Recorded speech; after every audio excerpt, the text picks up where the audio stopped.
Et salut à tous les amis, j'espère que vous allez bien en ce dimanche après-midi.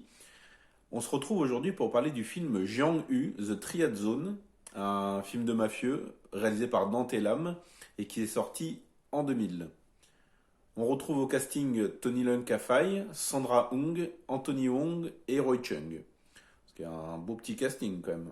Et qu'est-ce que nous raconte Jiang-Hu? Eh ben c'est ce qu'on va voir tout de suite. Jiang-Hu The Triad Zone nous raconte l'histoire d'un chef de la pègre, interprété par Tony Leung Ka-fai, qui se retrouve victime d'une tentative d'assassinat et n'aura que peu de temps pour découvrir qui en est l'auteur. Dante Lam est le réalisateur, entre autres, de Beast Cops avec Anthony Wong et Michael Wong, de The Beast Stalker avec Nicolas Tse et Nick Chung, et s'est récemment illustré avec les deux films Opération Mekong et Opération Red Sea, des films de guerre viscéraux que j'avais particulièrement appréciés. Dante Lam, c'est un réalisateur que j'aime bien, c'est pas mon préféré, mais je l'aime bien, il a réalisé de très bonnes choses, comme je l'ai dit. Et là, avec Jiang-Hu, je trouve qu'il n'a pas su équilibrer correctement les différents aspects du film et que le mélange ne fonctionne pas à 100%. Et le film ne m'a pas conquis comme il aurait dû le faire avec un tel casting et avec ce concept de comédie, film de mafieux qui aurait pu être bien plus maîtrisé, bien plus réussi.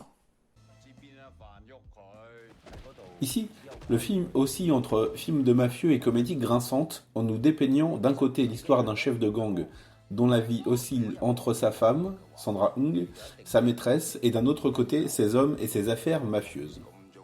Ce que j'ai trouvé personnellement dommage, c'est que l'ensemble du film semble un peu brouillon. Par exemple, l'introduction du personnage mystérieux joué par Anthony Wong semble un peu un Deus ex machina et cassera le rythme du film car on se posera tout un tas de questions qui n'auront pas forcément de réponse. Le film oscille donc entre comédie et film de gangster un petit peu plus classique.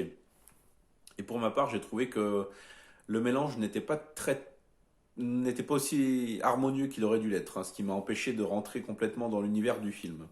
Il y a également quelques loupés dans la narration, comme cette scène où Tony et ses hommes sont pris en tenaille par un sniper en pleine rue. Ils se cachent sous une voiture, le sniper est sur un toit, il leur tire dessus. Et scène suivante, ils sont sains et saufs, et même carrément un jour après, ou quelques heures après. On n'a rien vu de comment ils ont fait pour s'en sortir. Une aberration narrative ou simple fainéantise dans le récit? Je ne sais pas, mais ça n'aide pas franchement à rendre l'univers du film intéressant ou même cohérent.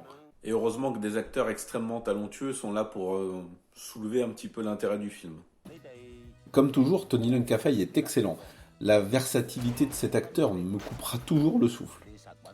Tout comme Sandra Hung, qui est une des meilleures actrices hongkongaises à mon sens, et leur duo fonctionne très bien. Ils sont très complémentaires, très complices, et il y a même une forte sensualité qui se dégage entre les deux acteurs. J'aurais d'ailleurs bien apprécié que le film se concentre davantage sur leur rencontre, qui donne d'ailleurs lieu au meilleur moment du film. On retrouve aussi Roy Chung dans un rôle plutôt surprenant, qui soulève un thème que j'aurais aimé voir mieux traité dans le film, car franchement original, mais ça sera pas le cas malheureusement, et c'est dommage.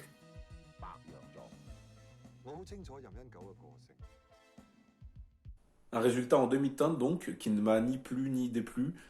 J'ai vu le film et il m'a laissé complètement indifférent malheureusement. Ce qui est un petit peu dommage quand même, le film aurait pu apporter quelque chose de plus au genre, un espèce d'air frais. Malheureusement, je trouve que le film rate le coche et s'avère un petit peu anecdotique et un peu trop oubliable malheureusement pour moi. Donc voilà, c'était ma rapide critique sur ce film. Si vous l'avez déjà vu, je vous invite à me dire ce que vous en avez pensé. Si mon contenu vous plaît, je vous invite à vous abonner, à activer la cloche pour ne rater aucune des prochaines sorties que je vous proposerai à l'avenir sur la chaîne. N'hésitez pas à liker, à commenter et à partager la vidéo pour lui donner plus de visibilité et à donner ainsi plus de visibilité au film dont je parle sur ma chaîne, ce qui est mon but. Je vais vous souhaiter un bon dimanche après-midi et je vous dis à la prochaine sur la chaîne pour parler de cinéma asiatique. Ciao!